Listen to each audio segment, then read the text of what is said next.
you must have noticed the stars are shining. And the radiation drives the cosmological expansion and imposes a boundary to the observable universe. Anyway, so this is how we get a universe like this.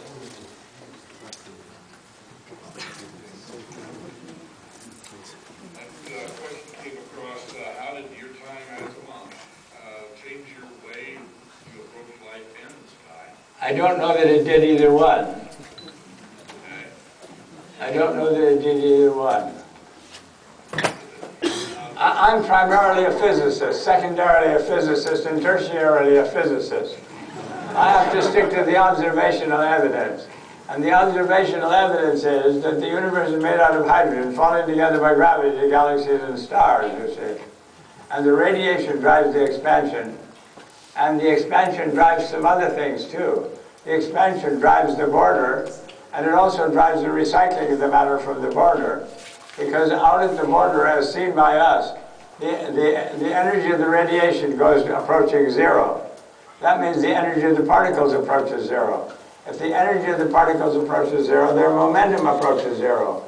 If their momentum approaches zero, our uncertainty in that momentum approaches zero. That means our uncertainty where they are approaches totality, and they have to recycle back in.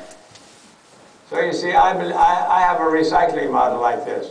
The hydrogen and the negative entropy are recycled from the border. Anyway, I think we live that way. What else?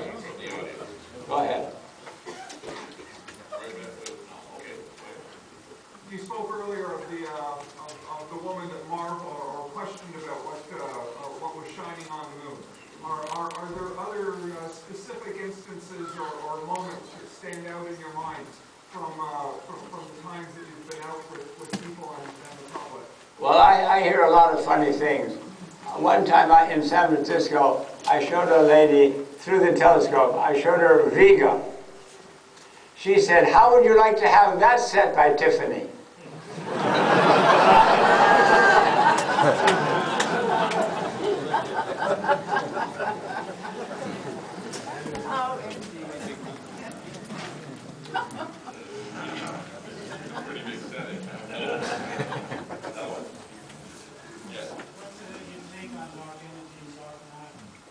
That's cattle feces.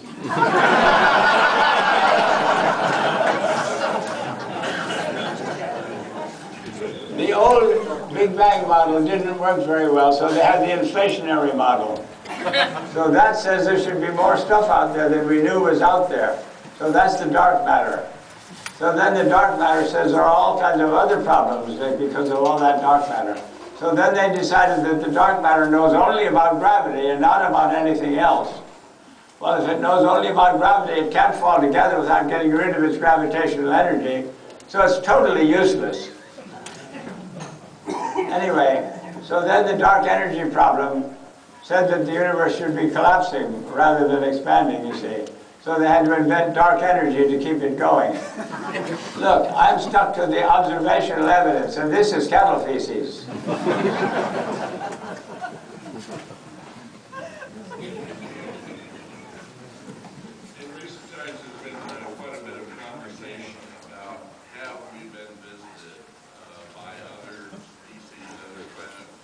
People ask me if I believe in what do we call them?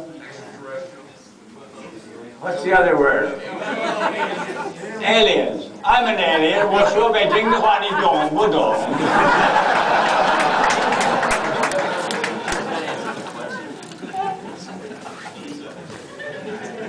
That's Mandarin.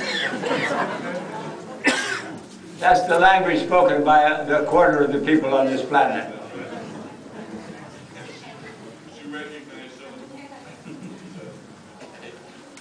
I said, if I speak Pekingese, will you understand it or not?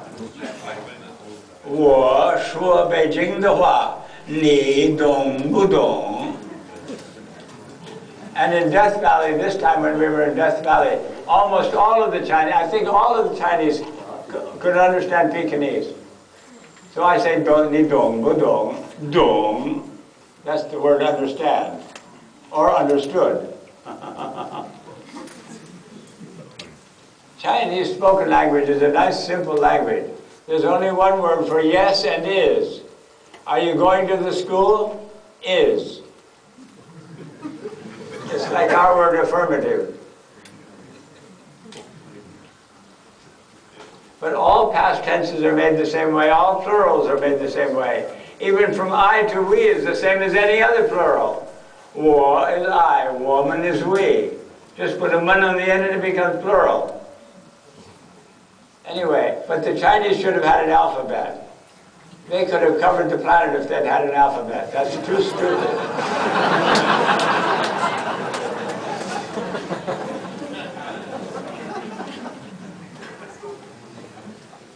The English got him beaten out.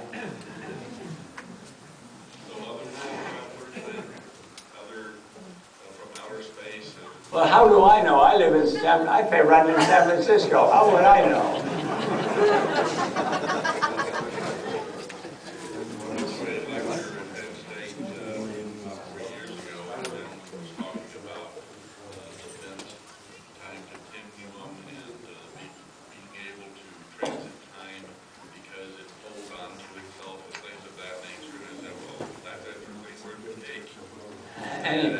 Anyway, I heard Hawking give a lecture one time, and somebody asked him about time travel.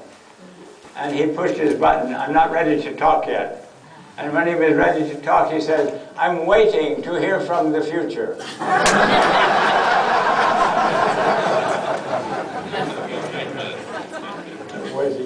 I think I should tell you a funny story. I was recently invited to Tennessee to talk about longevity. I don't talk about longevity, but the lady knew that I was older, you see. So I got there too late to change the title. So I'm in this little auditorium. I think there were about as many people as we have in here. And so I scolded the hell out of them for coming at all. I said, it has yet to be shown that it's better to be alive. There is no observational evidence that it's better to be alive. It's entirely guesswork. So I scolded the hell out of them. And then I told them, if you want to stay, I have 3 pieces of advice for you. Don't drive when you're drunk. Don't smoke. And don't tie your shoe in the presence of a mountain lion.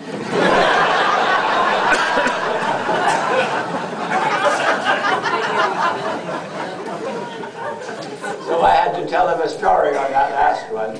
I said that I was walking over the ridge on the Point Reyes Peninsula, and it's a foggy day, and the fog is dripping from the trees into the puddles on the dirt road, and I'm just walking along there, and I come to a little meadow, and I'm just standing there, not doing anything else, but just standing there, looking across this meadow. And probably not more than 15 or 20 feet over there, there's a mountain lion. How did you hear with that bastard? I didn't see her until she was airborne in front of me. Airborne in front of me, she went. And when her feet hit the ground, it's louder than a horse. I've heard a lot of horses. I've never heard a horse as loud as that cat when she hit the ground with her feet. And then she jumps over the road. Anyway, if I had jogged or if I had tied my shoe, none of you would have met me. She would have eaten me in 5 minutes. Well, anyway, so I have to tell you another story about Tennessee. They also wanted me to talk about meditation. Well, we were in time to change the title on that one to What Happened in the Monastery. So this time I'm no longer in an auditorium. This time I'm in a lady's house with 3 or 4 dozen people in there, see? And so I'm just in a lady's house. But I get talking about what we did in the monastery, and one of the things we do in the monastery is to meditate. So I said, it's your whole life that stands behind your meditation. It's not something that happens on Saturday morning at 10. I'm in the house of the lady who teaches meditation on Saturday morning at 10:30.